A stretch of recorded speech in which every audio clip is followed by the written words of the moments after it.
Shalom, kita bertemu kembali di dalam Kerling GKJ Klasis bagian Timur. Saat ini kita akan membahas ataupun merenungkan tentang sesuatu yang sangat dekat sekali dengan kita, yaitu suara. Suara mempengaruhi kehidupan kita. Bagaimana kita melihat kenapa suara sangat mempengaruhi kehidupan kita di dalam berperilaku.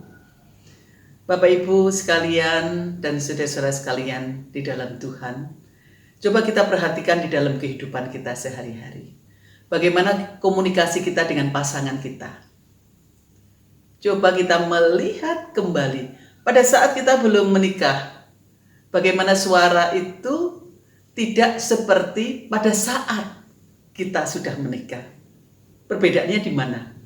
Perbedaannya adalah di dalam nada, di dalam satu respon. Tentunya sangat berbeda seseorang yang belum menikah dengan setelah menjadi suami atau istri. Tidak bisa dipungkiri. Namun bukan berarti suara itu dibuat-buat di dalam hubungan ini. Karena responnya itu mempengaruhi di dalam satu hubungan seseorang. Saudara-saudara, bukan hanya itu. Setelah kita menjadi suami istri, kita mempunyai anak-anak. Di dalam mendidik anak-anak pun sebenarnya kita tidak punya maksud loh. Misalnya kita dengan suara tinggi ataupun kesannya ingin memarahi. Tapi kadang anak-anak juga merespon dari apa yang kita ucapkan. Karena mungkin ada nada kejengkelan. Sehingga tanpa terasa kita keluarkan suara itu melalui nasihat dan sebagainya. Ternyata respon dari anak-anak kita berbeda. Demikian juga dengan pasangan. Pada saat kita mungkin masih di dalam load pekerjaan yang sangat tinggi dan kita dimintai untuk pertolongan sesuatu. Kita mungkin sedikit jengkel karena kita masih mengerjakan sesuatu, kita diminta sesuatu yang lain. Dan ini juga mempengaruhi di dalam komunikasi itu. Banyak sekali di dalam keluarga kesalahan komunikasi yang kelihatannya kecil tetapi menjadi besar karena persoalan intonasi, nada suara dari yang kita keluarkan. Saudara-saudara, kalau di dalam permasalahan-permasalahan keluarga, ternyata kalau kita amati banyak sekali suara juga berpengaruh sehingga menimbulkan satu konflik. Ini yang negatif. Tetapi sebaliknya, suara juga memberikan satu respon yang positif, pengaruh yang besar di dalam hati sanubari seseorang. Seorang anak yang mau tidur, kita dampingi dengan kita bernyanyi untuk dia, kita bercerita dengan kelembutan, kita memperhatikan pada saat anak-anak baru pulang sekolah, kita menyapa dengan welcome, dengan nada yang baik, tidak dengan nada yang tinggi. Itu sangat meneduhkan anak-anak. Memberikan satu rasa at home kepada anak-anak. Demikian juga di saat anak-anak bermasalah di luar, namun orang tua di dalam memberi keteduhan, sehingga paling tidak memberikan satu pengaruh bagi anak-anak. Tidak seperti pada saat dia di luar tadi, yang demikian keras. Mungkin anak-anak ada satu masalah dengan teman-temannya. Di dalam orang tua bisa meneduhkan hatinya di dalam permasalahan-permasalahan itu. Jadi di dalam keluarga suara itu pengaruhnya sangat besar.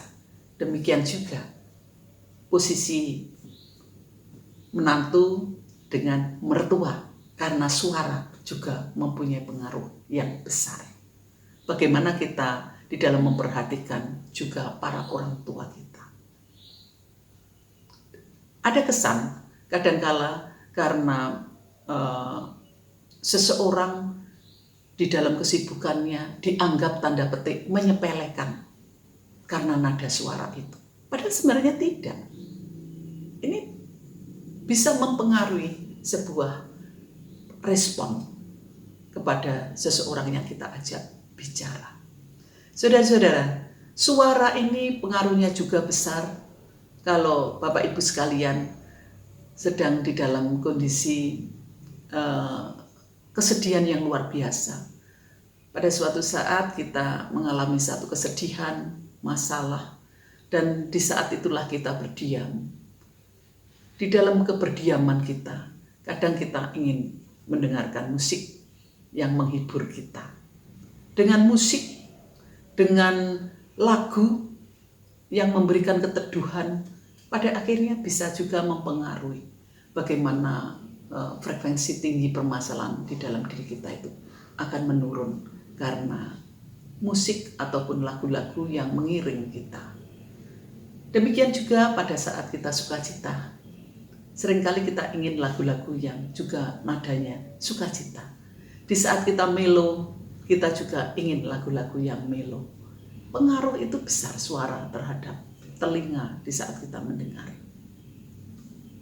Dan juga di saat kita juga ingin kembali kepada tempo dulu, kita ingin mendengarkan suara-suara dari lagu-lagu tempo dulu yang mengingatkan kemudahan kita, misalnya demikian.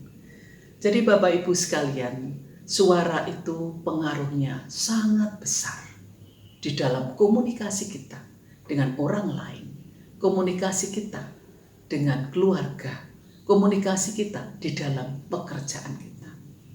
Dan juga kita bisa pada saat kita mendengarkan sebuah pidato, mendengarkan sebuah khotbah, kita juga tanpa disadari juga terpengaruh oleh suara-suara itu. Saat kita fokus mendengarkan khotbah, tetapi di sekeliling kita ternyata ada orang yang berbisik-bisik mengomentari akan khotbah itu dan sebagainya. Tentu kita terganggu. Fokus kita kepada khotbah yang diperdengarkan oleh pendeta. Jadi lingkungan suara yang ada di sekitar kita itu sangat berpengaruh terhadap fokus, orientasi, dan perilaku yang kita tunjukkan. Saudara-saudara, suara demikian besar pengaruhnya, demikian juga dinyatakan oleh Tuhan Yesus di dalam firman-Nya.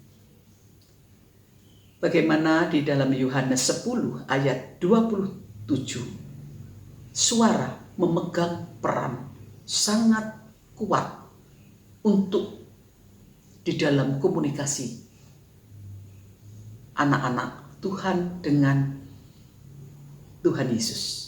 Demikian juga digambarkan di sini adalah bagaimana domba-domba dengan gembalanya. Yohanes 10 ayat 27, demikian firman Tuhan.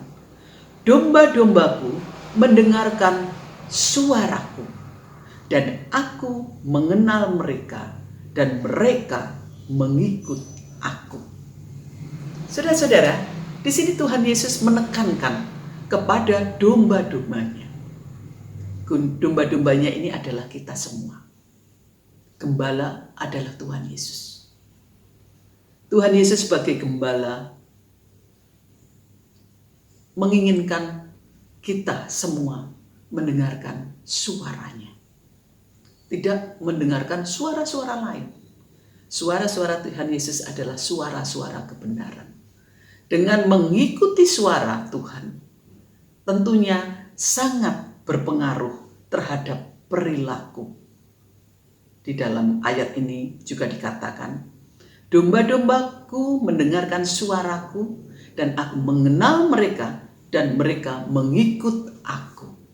Dengan mendengarkan suara Tuhan, tentunya respon yang harus ditanggapi oleh domba-dombanya, oleh kita semua sebagai domba-domba ini adalah mengikut Tuhan. Namun, seringkali di dalam kehidupan umat manusia, suara-suara Tuhan itu teralihkan oleh suara-suara di luar.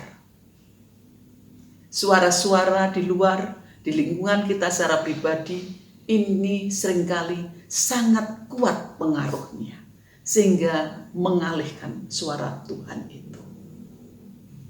Suara-suara Tuhan dialihkan oleh ego kita, oleh keakuan kita. Suara-suara Tuhan dialihkan oleh suara-suara diri kita pribadi. Kenapa kita seringkali teralihkan dari suara Tuhan, suara kebenaran, menjadi suara diri kita? Karena kehidupan manusia ini penuh kepentingan. Kehidupan manusia ini penuh keinginan yang harus cepat ditanggapi. Suara manusia, lingkungan kita, mudah kita lihat, mudah kita amati, mudah mempengaruhi dari mata kita, pendengaran kita, hati kita. Seakan-akan itu menenangkan, seakan-akan itu menjawab pergumulan kita. Tapi kadang-kadang mengalihkan dari kebenaran. Ego kita itu menginginkan sesuatu yang cepat teratasi. Secara fisik terasa. Dan juga di dalam menantikan satu jalan keluar, seringkali kita menganggap bahwa suara-suara yang di luar suara Tuhan ini cepat bisa memberikan jawaban kepada kita. Saudara-saudara, disinilah ada satu kadangkala konflik pribadi antara suara Tuhan dan suara diri kita. Bagaimana kita mendengarkan suara itu? Tentunya ada satu komunikasi kita yang baik dengan Tuhan.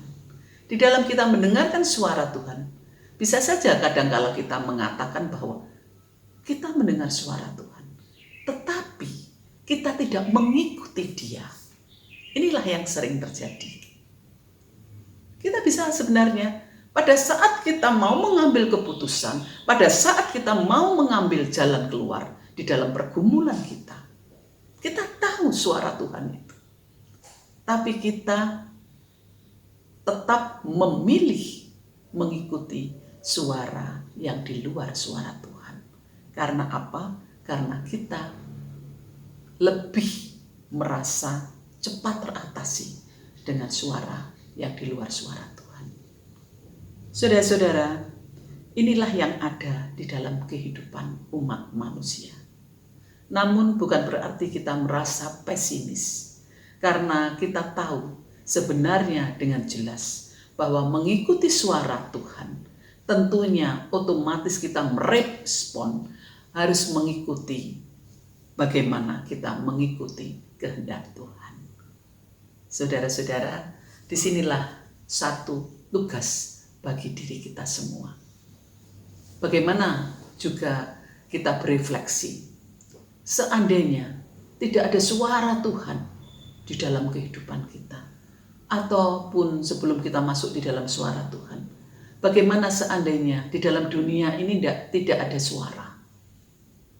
Tentunya kehidupan ini tidak berwarna, tidak terisi, yang sangat mempengaruhi kehidupan kita. Suara memang selalu ada dalam kehidupan kita, di dalam lingkungan kita. Namun kita perlu juga memilih suara Tuhan itu yang utama di dalam kehidupan. Tugas kita adalah banyak sekali untuk selanjutnya.